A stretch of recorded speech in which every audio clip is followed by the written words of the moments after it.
Hi everyone, good evening. We'll be starting shortly with our Instagram live session very shortly.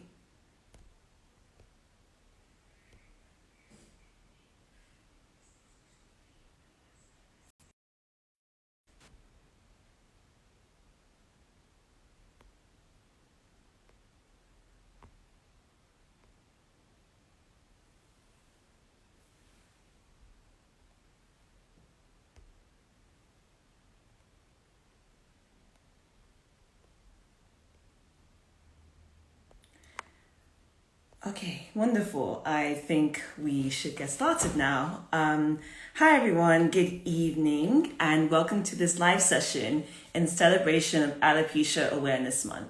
And today, we will be talking about alopecia with our guests and alopecia advocates, Jasmine Organs and Mushudat Badmiss. Dr. Benedict, medical doctor at Vinci Hair Clinic, will also be joining me. My name is Alex Otibanjo, and I have the absolute pleasure of moderating this session. We will be joined by Jasmine and Mushudat. Jasmine Onguns was born in Kaduna State to parents in Odo State's local government area, where she was diagnosed with alopecia in 2004. She is the founder of the Heroic Alopecian Foundation, whose t-shirt I'm wearing today, and also wristband.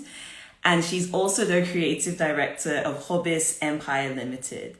She is also a creative artist and has had alopecia for over 17 years. Msp Badmiss is a professional makeup artist and esthetician. She graduated from Lagos State University and has a BSc in biochemistry. Her hair loss began in 2015, and it has progressed to Alopecia Universalis in 2016. She runs her own spa and makeup studio and also has a skincare line. We're so honored to have you guys here today. I'm just going to add you so you can join the session. Just give me 1 minute.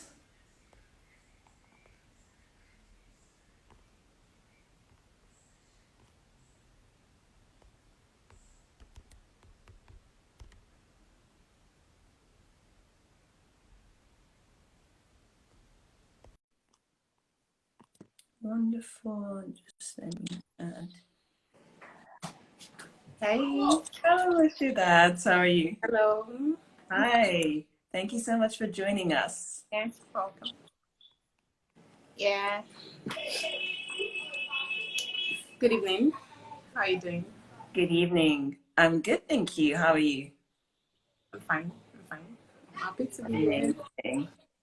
I'm just going to invite, let's see, give me 10 seconds. Okay, wonderful. And let me just do one more. Perfect. I'm just inviting everyone to join, so it shouldn't be too long of a wait. Okay.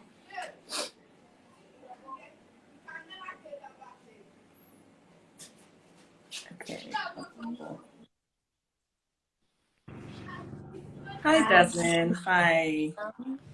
How are you?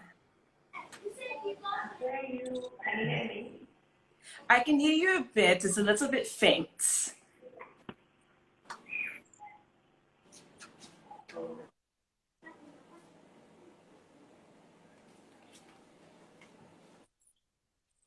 Hey.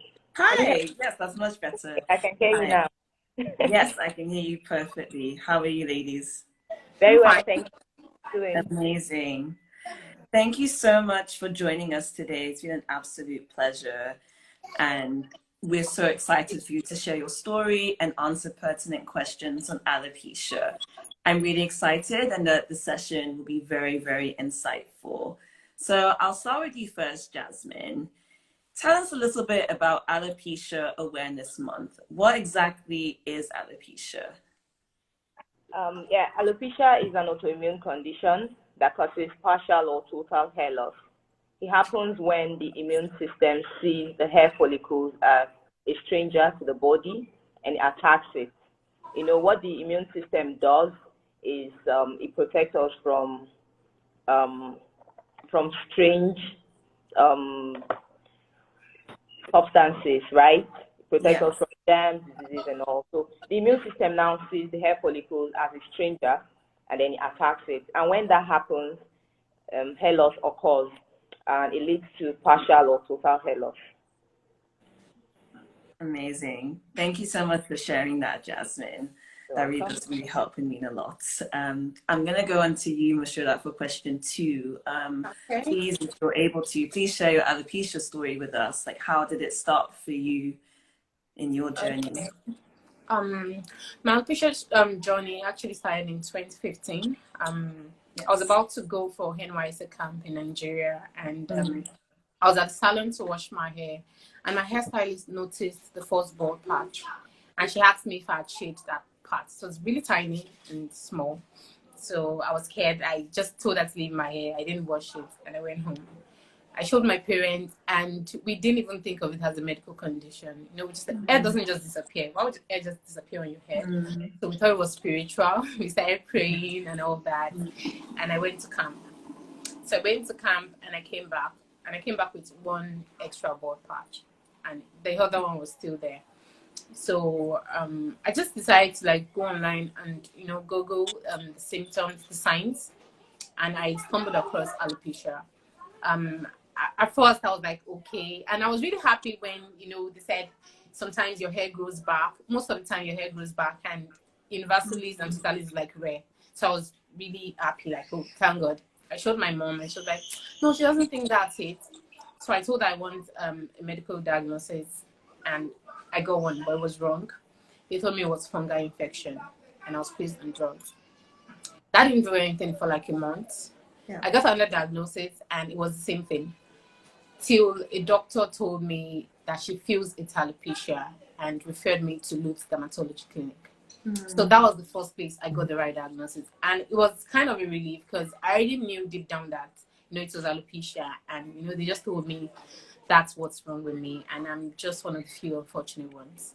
At that point, it was just alopecia areata. And I was told I'll be placed on a treatment. I'll take steroid shots for 6 months. So, and we will see if the hair grows back. So I took the first shot and went home, and I was advised to combine the treatment with the traditional treatment. I was asked to take agbo and all that, herbal supplements. Yes. So the herbalist or the herbal woman told me I would have to shave my hair for that to work better. I didn't want to, but a lot of people were just saying, no, try it now. There's nothing wrong with doing both together.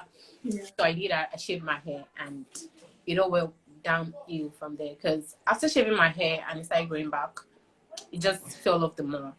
I had bristles. While your hair is growing back, it comes in bristles, and I would sleep and wake up, and I would see those short hair on my pillow, and within like, let's say 2 months, everything just went off. So by the time I went for my third appointment, I had no hair at all, and the dermatologist was actually confused on where to like inject. So he was like, okay, there's no hair. So I saw the hair dermatologist then, and she told me the treatment is only meant for partial hair loss, not total hair loss, and there was nothing they could do again. They told me they were going to call me, but they didn't, and that was just it. So by 2016, early 2016, I went completely bald, and I also lost my lashes, my brows. I lost hair everywhere. So the timeline that the progression from areata to totalis to universalis was pretty fast for me. But the good part of 2015 was that I met Jasmine. At that point, I felt I was the only one in Nigeria, like Africa as a whole. I would go on Instagram, go on Facebook, and I would see pictures of alopecians, but most of them were white. And even when you come across blacks, they are mostly like African Americans. You hardly see like Nigerians. So, but I stumbled on a post on Instagram there was a post about Jasmine. I think she was trying to create awareness, but it all went wrong. So I commented on the post, I was just supporting her, and she said I talked about someone that knew alopecia, and she bought me. And that was, like the relief, because I was in a really dark place. I felt I was the only one, and someone just reached out and she said, I also have alopecia, and I saw your post. I was really happy. I can remember I told everyone, I told my mom, I told my sisters, and it was just really great for me. And guess what? I was the first member of Heroic Alopecian Foundation, because she started the foundation that same year, and that's just it. Amazing. So you're an honorary member of the HAF. That's amazing Yeah. to hear. That's the first one. Oh wow. Well, thanks, Percy. Thank you so much for sharing your story. It was really, I really resonated with that, especially with just representation. You know, the fact that you said that you found comfort in knowing that you found Jasmine, you know, who's already a really amazing role model in this area, to actually know that someone else like you is going through that. I think that really does mean a lot, especially in our social media age of things, you know, and maybe representation not always being there. So I thought that was a really, really lovely touch, and just the speed at which things developed were quite, quite crazy. But it sounds like you know, dealt with it the best way you could, and you know, you guys look fabulous as you are already. So just thank you again so much for sharing your story. Um, I thought that would lead in really well to the next question, the fact that you talked about representation, especially in the media. I'm going to bring it back to both of you and just opening a discussion surrounding public awareness and acceptance of individuals living with alopecia. How do you think individuals that don't have alopecia can support those living with alopecia? And that's an open-ended question for the both of you.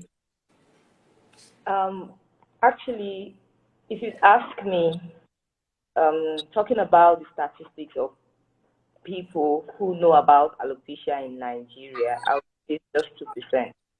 Because the truth is, a lot of people do not know about this thing, and that's why we're taking awareness really seriously. I've had to talk about alopecia on my social media handles, on my WhatsApp status, back and forth, back to back. Like I talk about every now and then since I took this mantle of awareness in 2016. And surprisingly, I still get to hear people who have been on my contact list for years asking me why I love to shave my hair.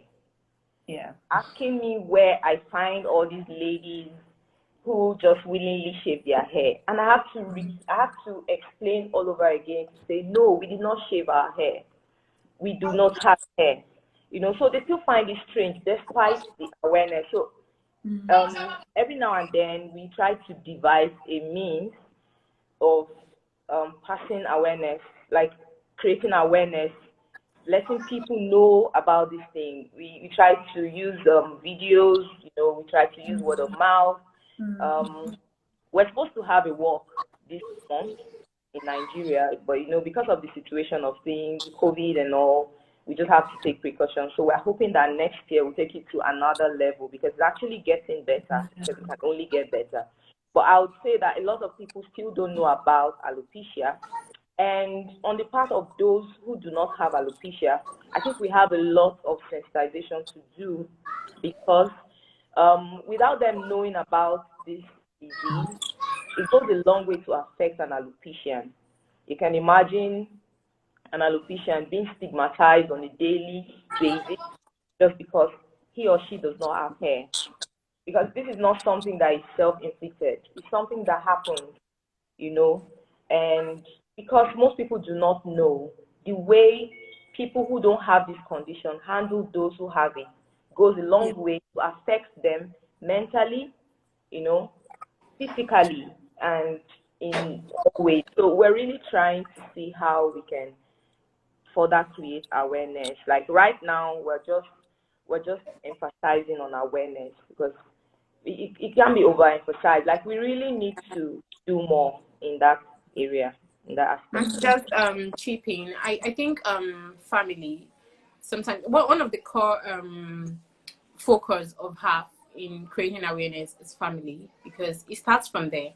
Most people, when they talk about their stigmatization journey, they talk about their family the most. You know, you have people talk about cousins, our cousins, look at them, how they talk to them, or even in a bid, you know, to be protective.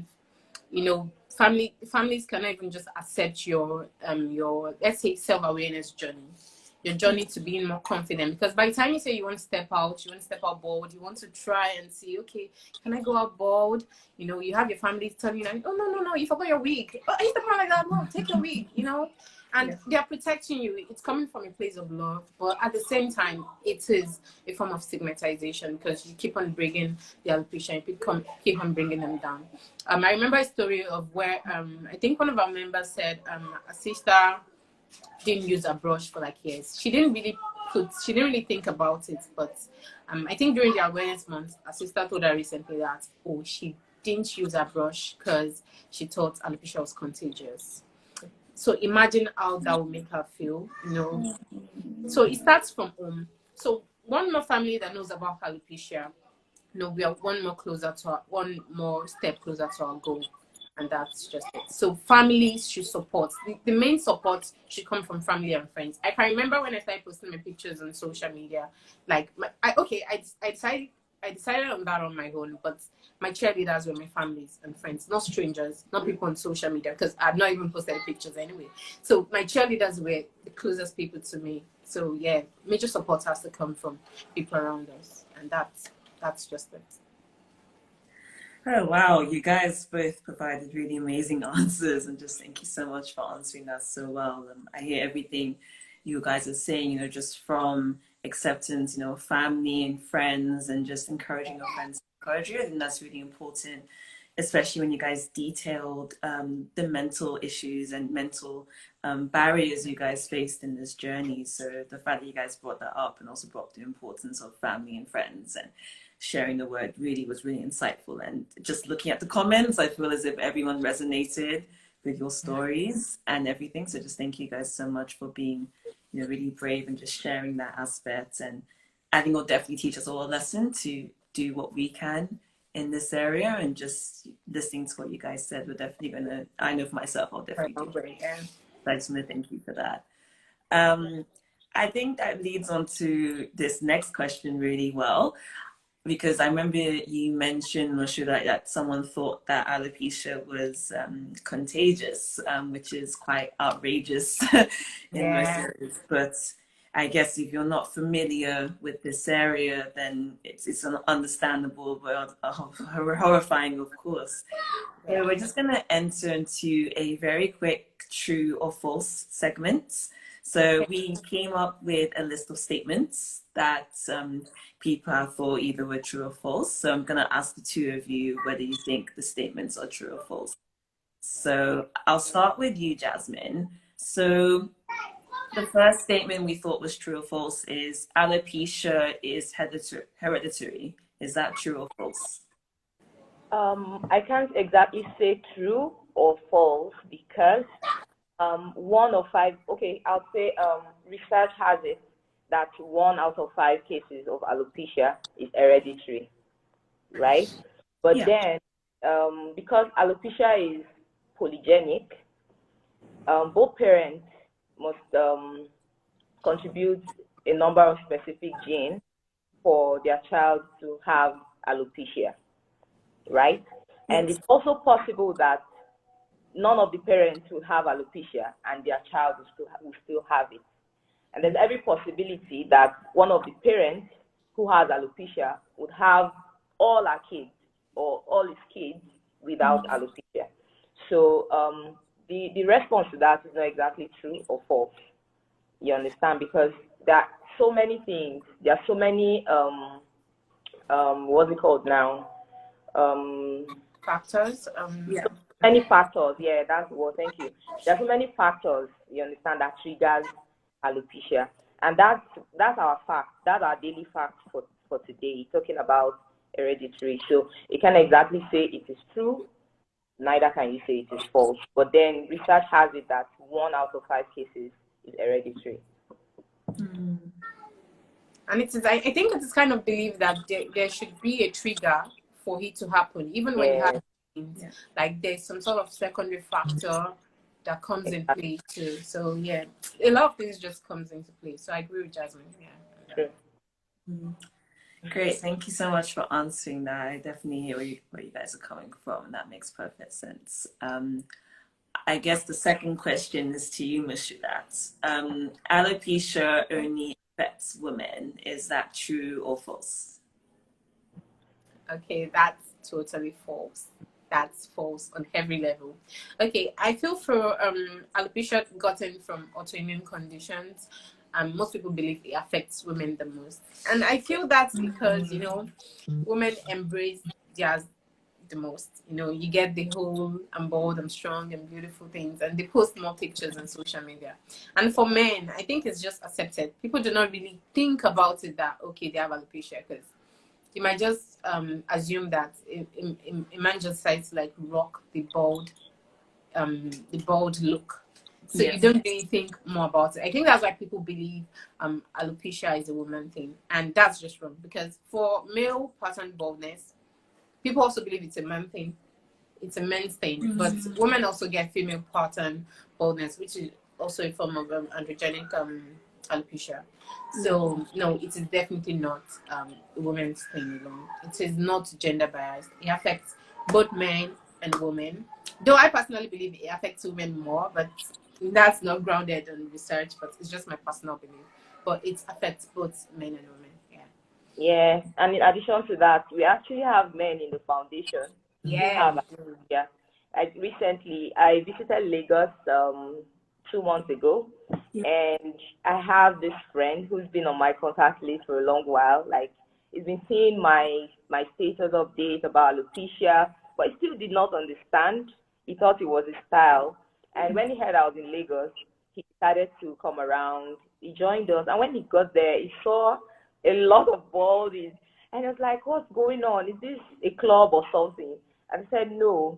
So when looking at him, I noticed he does not have lashes and he does not have brows. So I asked him, do you have alopecia? He looked confused because he didn't understand what I was saying. So at some point, I sat him down and I started talking to him about the condition. I shared a bit of my experience. And then I started making reference to other members who were there. And then he said he has a confession to make, that he actually lost his hair 32 years ago when he was a kid. Yes. And he didn't know what it was. His parents did not know. They took him to different places thinking it was a spiritual attack. And when solution was not forthcoming, he decided to embrace it. In fact, he got himself a nickname, Ori. So till date, people call him Ori. Childhood friends, people from school, they call him Ori. So he just accepted it. But it was easy for him because he's a guy, right? And he always has glasses on. So people just feel, okay, this guy does not like hair. He likes to shave and all, but he has just total hair loss. Doesn't have hair anywhere on his body from head to toe. So it's not a woman's thing. It happens to both genders, yeah. Completely hear that. And again, I think that really segues nicely into the third statement I had, which is total body loss is a form of alopecia, and that's directed to you, Jasmine. Like, that links on very well from what you were just saying regarding the man that you met on your last visit. So I'll leave it to you to answer. Total body loss and total body hair loss is called Alopecia Universalis. There's alopecia totalis, there's alopecia universalis, and there's also alopecia areata, which is the initial stage of hair loss. Areata happens when you have bald patches on the scalp. You know, for some people, that's where it ends. Like, they just have that areata and that's it. For some people, it progresses from areata to totalis, from totalis to universalis.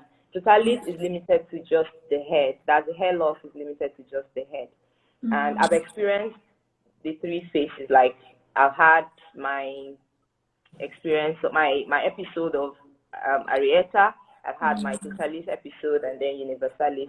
My universalis episode happened in 2008 when I was placed on minoxidil spray by a dermatologist that I consulted then. And I used the spray for about a year and a half. And while I was using it, it seemed like my hair was growing, but it wasn't really growing because I still had the bald patches everywhere. But it looked like there was something coming. You know, there's this, when you hope for something, you know, you just feel, okay, my hair is growing. But when you look at it, really, nothing is really happening. So after a year and a half, I stopped using it. And the moment I stopped using the minoxidil spray, I lost my hair completely, like every part of my body.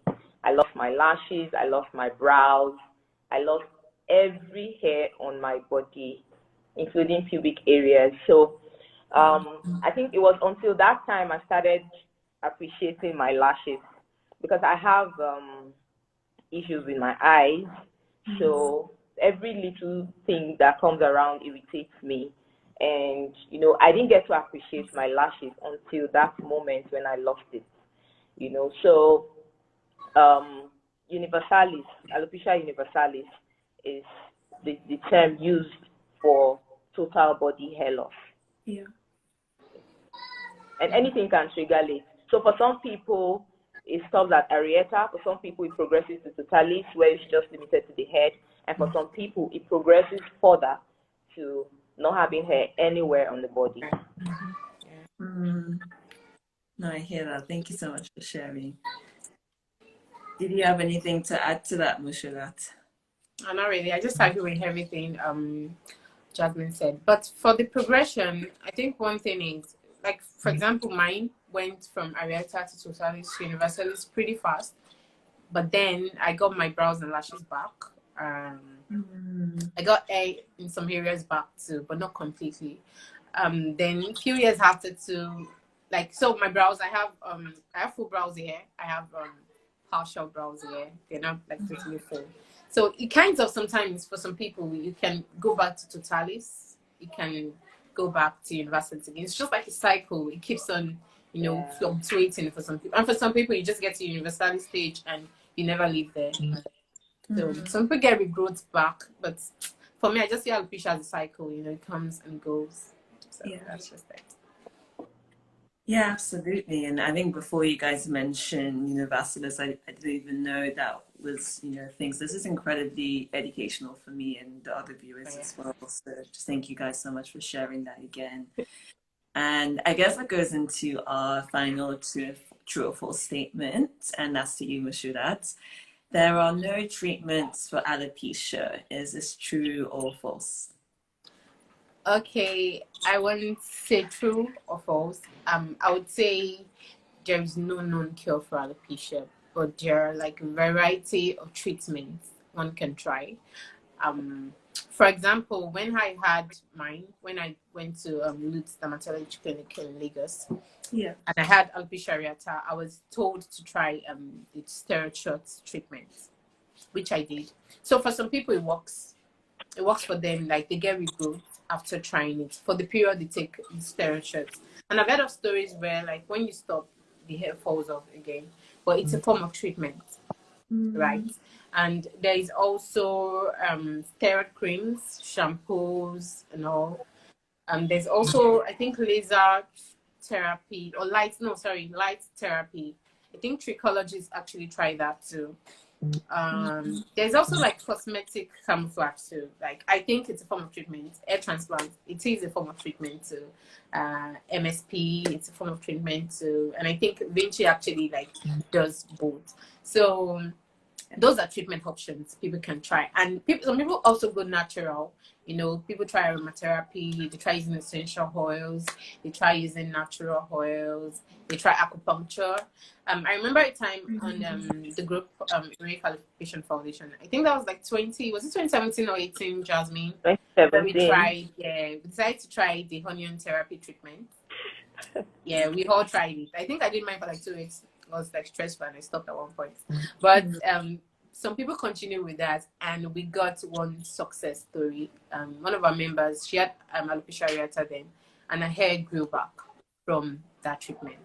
So although they're not like, there's not any known cure, but there are treatments that can work for a small percentage of people. You know, people try this and it works for them, but they just a very small percentage. So I do not see these treatments as cure. It's just like a way to manage the condition if it's like at a manageable stage, especially for people that have alopecia areata. But it is scientifically believed that the longer your hair loss journey is, the less the chances of regrowth you have. So when I get someone that is like really new to the whole alopecia journey, I definitely do advise them to like try a couple of treatments.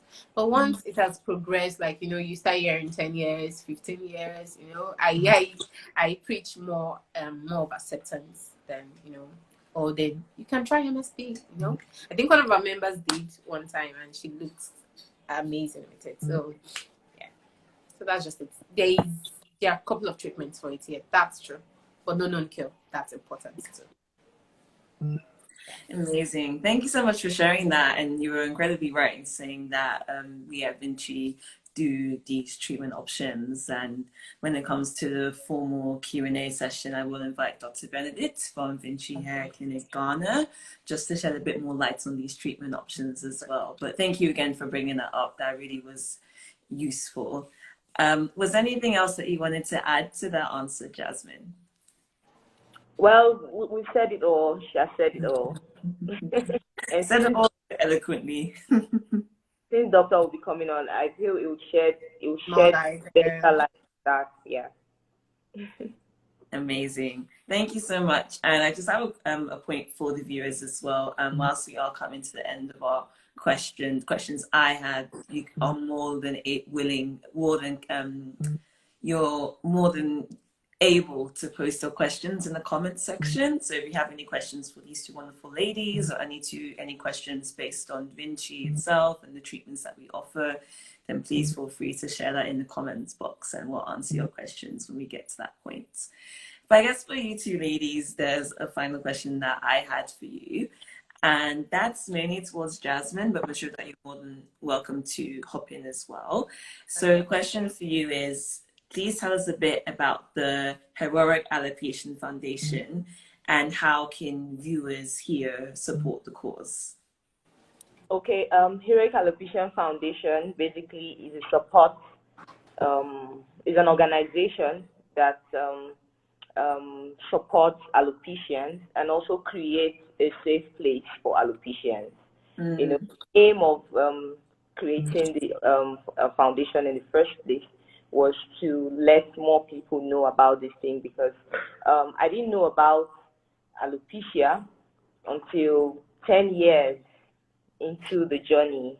You know, I call it a journey because alopecia is actually a journey. I didn't know what it was. Like, I was ignorant for 10 good years till 2015 when I stumbled on someone's story. Rachel Regal, who's an American. I stumbled on a story, you know, how she was managing her daughter's hair loss, and that gave me some form of strength. And I decided I was going to be a shoulder for other people in Nigeria and Africa at large and globally, you know. So the essence of the foundation is actually to let more people know that there's a condition called alopecia, and also to create support, you know, to support people who are going through that phase, you know. So when we actually have a support group on WhatsApp where strictly where the membership is limited strictly to just alopecians. It's a group where alopecians can freely come online, talk about their experience, talk about their low time, you know, and there's always strength for them. There's always words of encouragement. And then recently, we had, in fact, last year, we had issues. We had mental health issues. Like, one of our members, you know, had mental health issues that was almost leading to suicide. She was suicidal, yeah. And we all had to be on our toes for her, looking for psychiatrists, you know, to intervene. We had to come up with online health, mental health programs, you know, just to make her feel good about herself. And just recently, last week, we had another member who was suicidal. You know, she was talking about leaving the world, she was talking about taking her life and all. And, you know, I was off balance, you know. So the foundation cannot do it alone. We need people, we need medical support, we need mental health support. And that's the reason we have this support squad, you know. because aside the mental health support, aside the mental support, emotional support, we also need to give physical support. So for every support squad t-shirt that we sell to our supporters, at the end of this month, an alopecian gets a physical support, like a head covering, beanie, bonnet, wigs, and thanks to some people already coming on board, like we have Vinci Hair Clinic, who is giving us 50% discount on Msp. Some of our members are already jumping on that offer, and they look really beautiful. Like, thank you so much, Vinci, for that offer. We really appreciate. We also have some wig companies coming on board, supporting us with wig donations. We also have some beauty clinics who are into microblading, microshading. They have some offers for some of the alopecians to jump on. So we're really open to support. We're open to partnerships. We need medical support. We need mental health support. We need psychiatrists to come on board. We are not vast in this thing. We don't really know much about some specific areas, so we need people who specialize in that area to come on board, so that they can make it easy for us, because the truth is we are growing in number, and as we are growing, the work is getting more tedious. I could tell you sometimes I get sleepless nights for days, sometimes a week long. I don't get to sleep because I have to be on my toes for a member, just to solve a problem and all that. So we really need support. We need people to get our support tees, because for every support tee you buy, because some people feel, okay, it's business, maybe because that's my field, because I'm into textile designs and all. Yeah, I have to put a signature to it, because we don't want people out there duplicating it for wrong reasons, right? That's why I have to put a signature on the t-shirt. And like I shared last week with someone who invited me for an interview, the real story behind the support t-shirt is actually a tie-dye shirt, right, that has a story that has to do with alopecia. So you have one, right? You're wearing one, right? If you look at it, you would see like a box. Yes, I think it's like this part, right? Yeah, so that bunch you see at the top of your t-shirt signifies the hair follicles. You get? So other part you see shedding off is the hair, like your hairs are shedding out, and despite that, you are not your hair. Like for every alopecia, there's a write-up that personalizes it, that I am not my hair. We decided to wear this one so people can know that we have a lot of supportees for them to, buy and support an alopecia. But for the ones we made for alopecians, there's a personalized write-up that states, I am not my hair.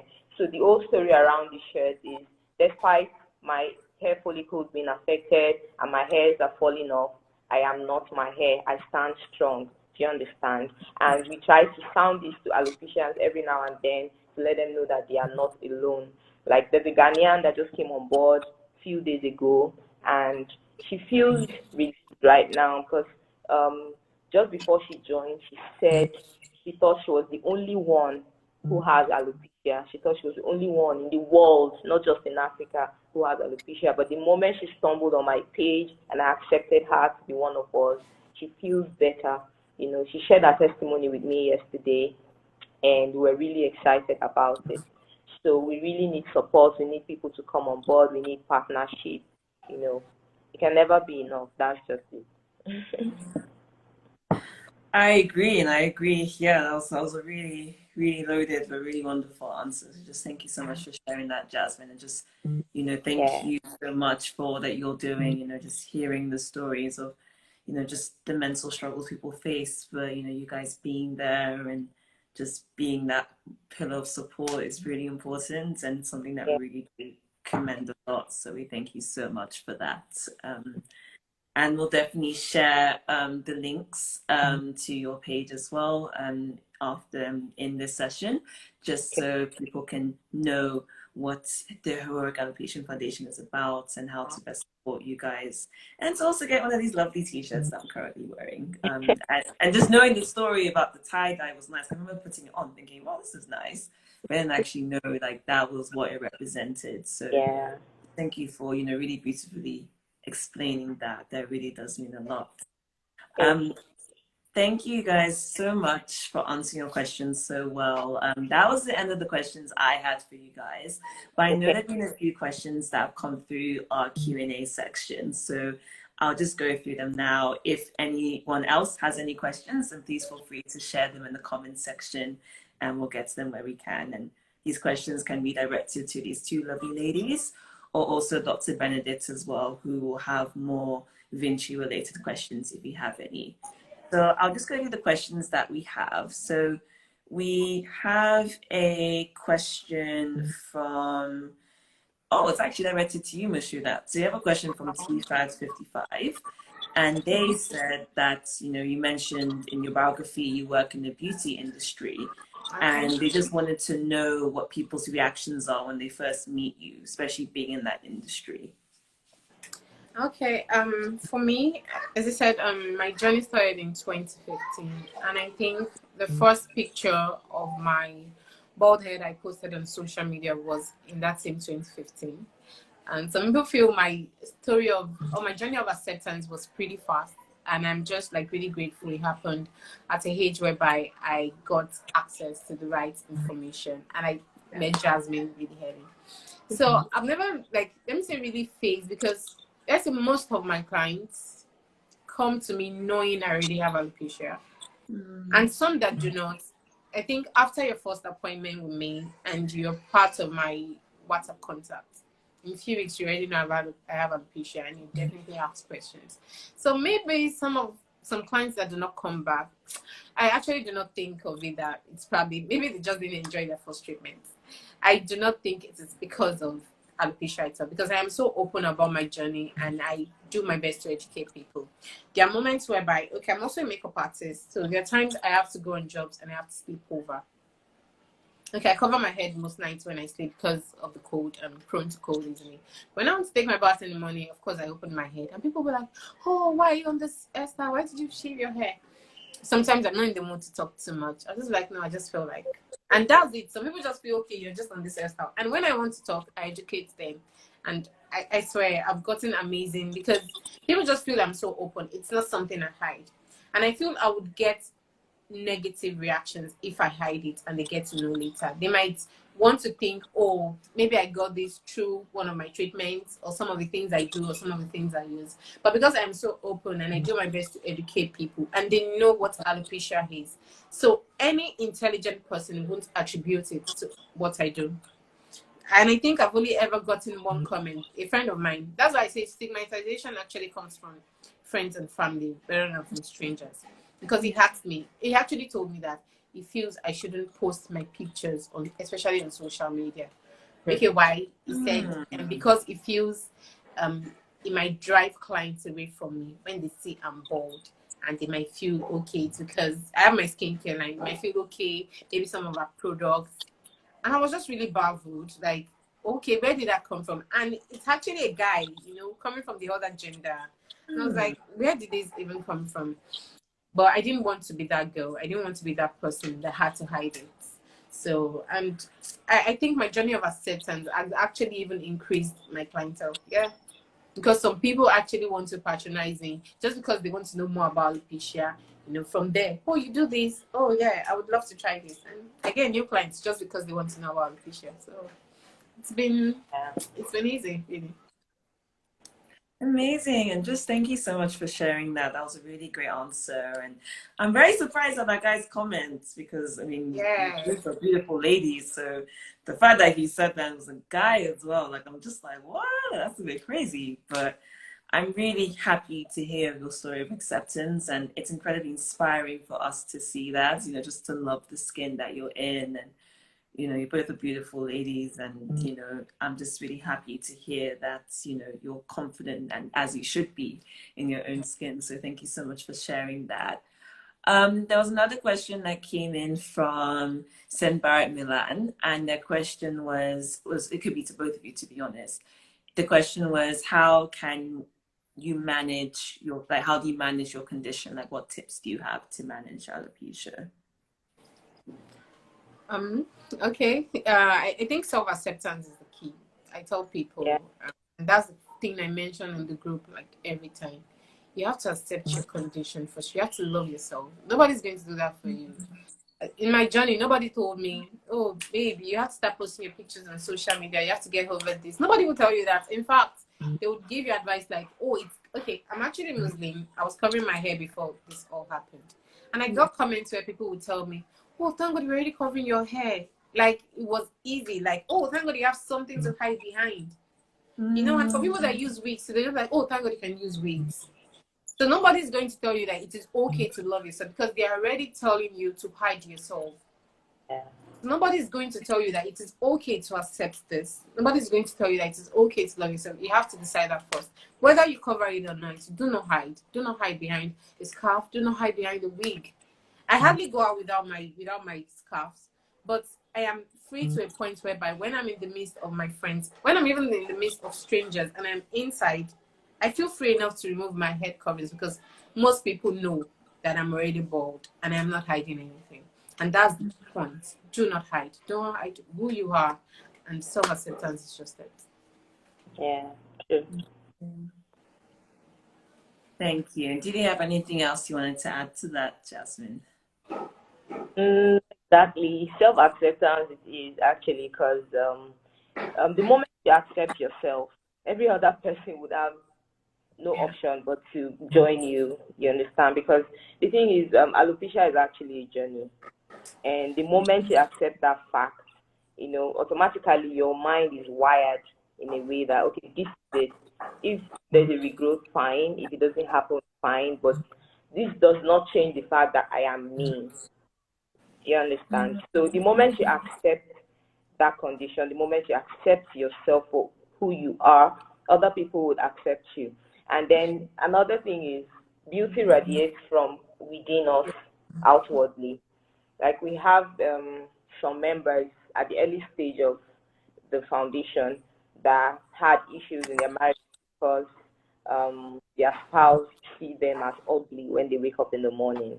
But I think the mindset has changed now. They were looking ugly in the morning because they had that mindset that they are ugly without hair.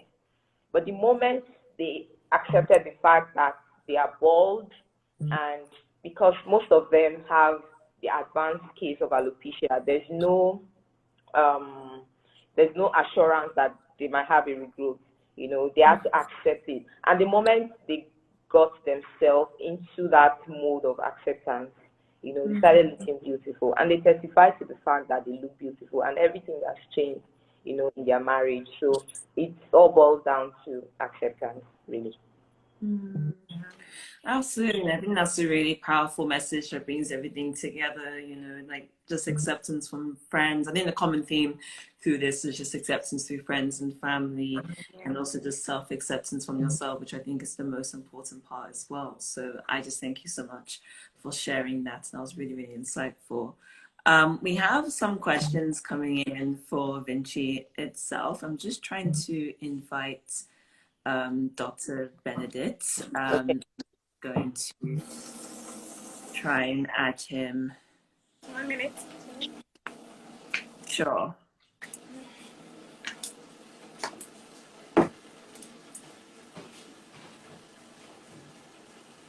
Let me just give 1 more minute.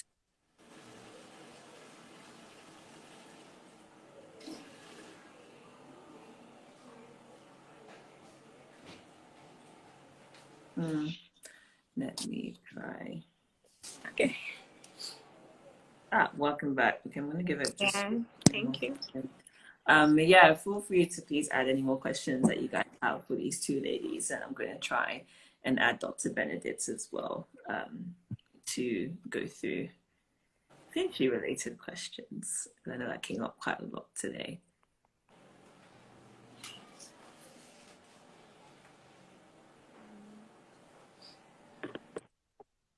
Okay.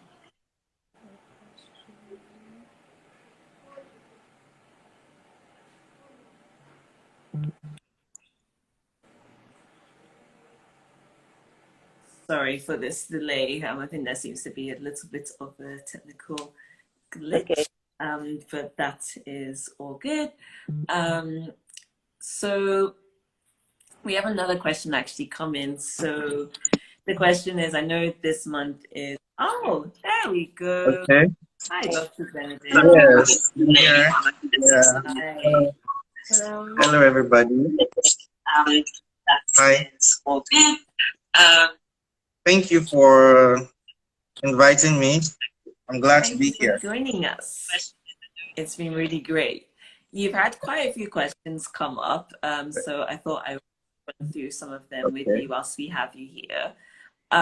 So one question that came in was, can individuals with alopecia undergo hair transplant procedures? All right. First of all, I would like to say hi to Jasmine.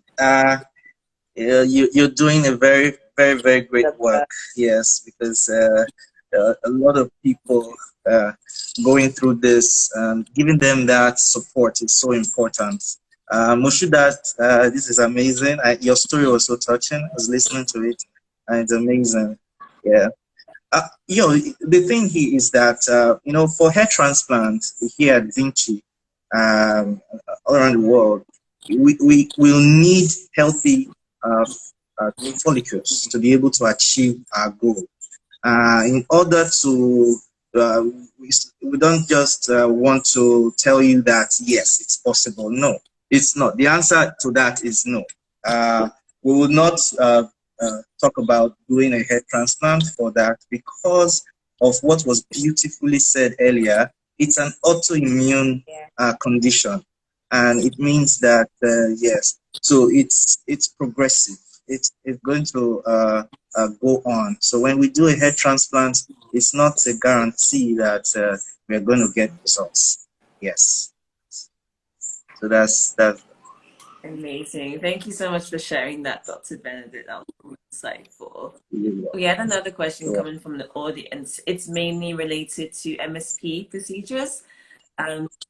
Esther Chris 64 asked if the MSP is painful and what that process would entail.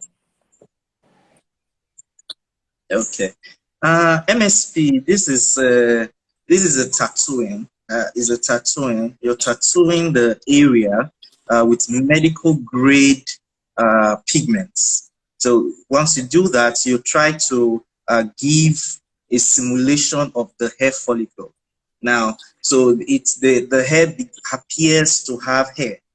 You see. So there are various pain thresholds to people, but it's not painful. And we have lots of clients coming here at Vinci, and they do the hair, the micro scalp pigmentation. In other parts of the world, you may hear it as SMP, which is the scalp micropigmentation. Yes. So it's a one and the same procedure. It's very tolerable for many of our clients. It's not painful at all. Yes. So that's. Amazing. Thank you so much for sharing that, Dr. Benedict. Sorry, please, can I ask something about the MSP? Is it a one-time procedure? Yes, please. Like once you do it, Oh no, it's not. Okay. Yes. So usually it's a three session. But we give it 3 sessions. Yes. So we can give it at 1 week apart interval.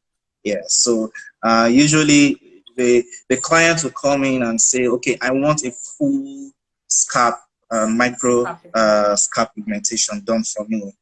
Yes. Or I want parts of it done for me.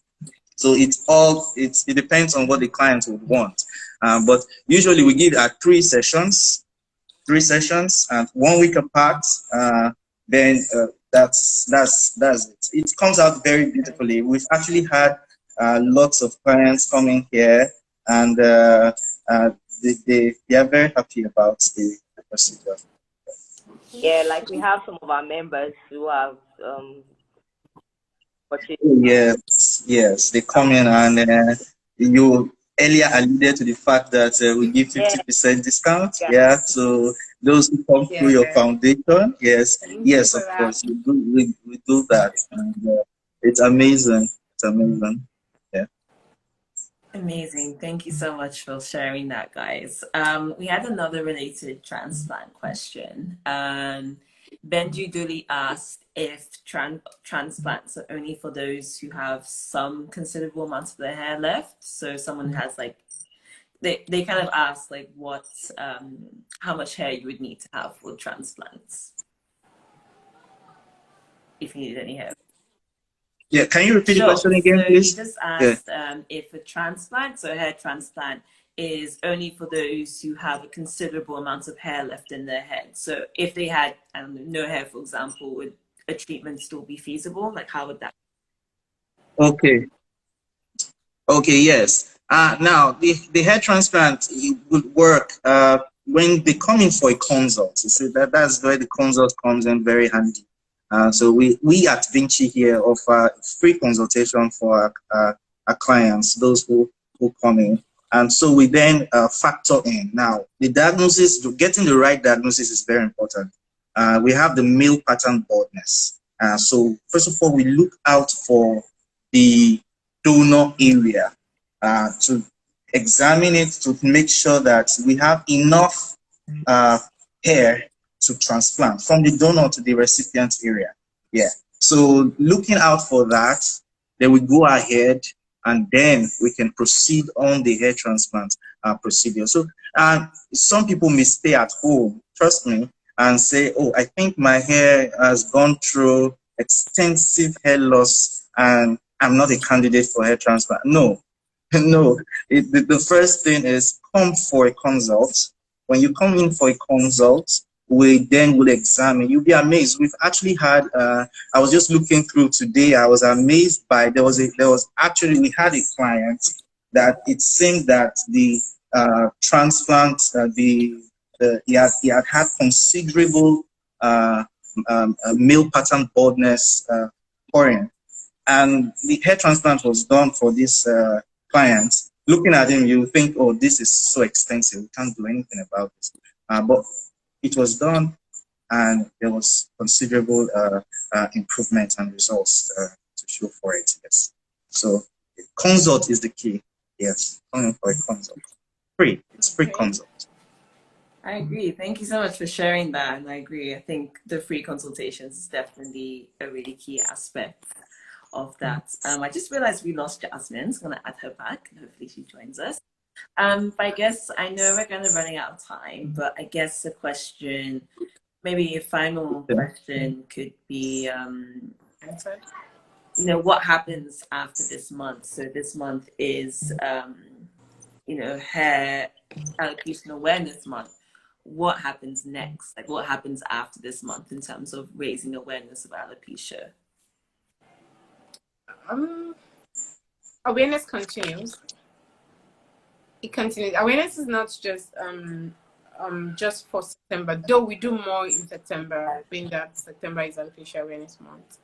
But we create awareness every day, you know, locally within friends and families. We create awareness, and most of the time we plan for September. We spend the rest of the year planning for the next awareness month, and we're hoping we can do so much more next year, you know, plan physical events, plan more, get more partnerships, because one of our dream is for we to be able to sponsor people that cannot afford procedures like Msp and then hair transplants, to be able to support them. So for these two, we need donations. We need donations to be able to do that. For now, it's just I wouldn't lie to you. It's just Jasmine funding the foundation on her own, and she has been doing an amazing job, really. So we need donations. We need money to be able to do that. You know, we have people in villages, people that cannot even afford consultations, and I'm really glad that Vinci is like giving us free consultations. They cannot even afford to have consultations, not to talk of affording like treatment. Some people do not even know the kind of alopecia they have.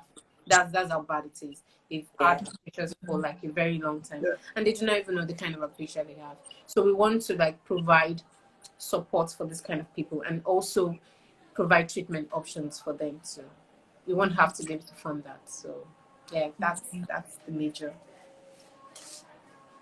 Amazing, and thank you so much for sharing that. I'm confident that it will be bigger and better next year. You're seeing how amazingly well the session went. So thank you again for all the amazing work you guys are doing in this area. It really does mean a lot, and the viewers and myself most definitely appreciate it as well. But I guess, it's 7 o'clock, so that would conclude our session for today. But you can follow these. I'm just pinning a list of the different @s that you need to follow. You can follow @Vinci Hair Nigeria, @Vinci Hair Ghana, and @Heroic Alopecian, as we keep this education going with education posts and activities on alopecia. We all realize how important it is to raise awareness and how important it is to spread the word, and this is definitely a key way to do that. If you or anyone you know has alopecia, please encourage them to join the Heroic Alopecian Foundation. And as mentioned a few times, you can also visit Vinci Hair Clinic for a free consultation with any of our consultants, including the amazing Dr. Benedict. And members of the HLF are entitled to a 50% discount of Msp Procedures. So please send a DM to @Heroic Alopecian for more details. I want to thank the three of you, Jasmine, Mashuda, Dr. Benedict, so much for joining us tonight. I'm sure you will for having me. It's our pleasure, you guys. But thank you everyone for watching as well, and I look forward to seeing the conversation going. But thank you so much again for joining, everyone. Oh, and we also do virtual consultations as well, so you need to go in. Yes, we know COVID is still out there, so virtual consultations are still very welcome. But thank you so much for joining, everyone. Please make note of the handles in the chat. I hope you all have a lovely evening, and we'll take care and see you guys soon. Thank you. Bye. Take care. Bye. Okay.